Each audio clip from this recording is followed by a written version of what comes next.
अस्सलाम वालेकुम नाज़रीन, मैं हूं आपकी होस्ट नाइला भट्टी और आप देख रहे हैं न्यूज वेव लाइव। शामिल करते हैं आज की अहम खबर के मुताबिक सादोकी बेगपुर रोड अहमदपुर विरका के करीब बोरिंग मशीन तेज रफ्तारी के दौरान उलट गई। एक शख्स तनवीर वल्द गुलाम फरीद जख्मी। तफसीलात के मुताबिक सादोकी की बेगपुर रोड अहमदपुर विरका सेमनाला के करीब बोरिंग मशीन बोर करने वाली मशीन तेज रफ्तारी के दौरान उलट गई।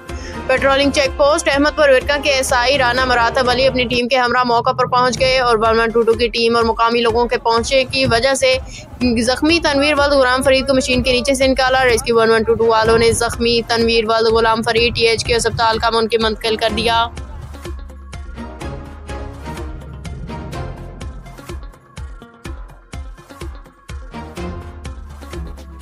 अब तक के लिए इतना ही। मज़ीद खबरों और अपडेट्स के लिए देखते रहें न्यूज वेव लाइव। हमारे चैनल को सब्सक्राइब कीजिए, लाइक कीजिए और बेल आइकन को प्रेस कीजिए ताकि नई आने वाली वीडियो आप तक जल्द पहुंच सके।